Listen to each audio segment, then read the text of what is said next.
کیا جنات کو بھی جہنم کا عذاب دیا جائے گا؟ حالانکہ جنات تو آگ سے پیدا ہوئی ہیں، اللہ تعالیٰ نے انسان کو مٹی سے بنایا اور جنات کو آگ سے۔ یہ دونوں مخلوق اللہ تعالیٰ کی عبادت کے لیے پیدا کی گئی۔ ان دونوں مخلوق میں جو مخلوق اللہ کی نافرمانی کرے گی اس کو یقیناً جہنم میں ڈالا جائے گا۔ جہنم کے اندر انسانوں کو عذاب کی کئی طرح کی روایتیں موجود ہیں، مگر جنات تو آگ سے بنے ہیں تو ان پر آگ کیسے اثر کرے گی؟ اس کی آسان مثال یہ ہے کہ جیسے لوہا لوہے کو کاٹتا ہے۔ مثال کے طور پر ہم انسان تو مٹی سے بنے ہیں، لیکن پھر بھی اگر کوئی مٹی کی چیز سے ہمیں مارا جائے تو ہمیں ضرور تکلیف ہوگی۔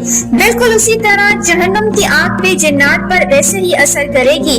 جہنم کی شدت تو اتنی زیادہ ہے کہ جہنم کے بعد حصے بھی جہنم کی آگ سے پناہ مانگتے ہیں۔ اللہ ہمیں جہنم کے عذاب سے بچائے۔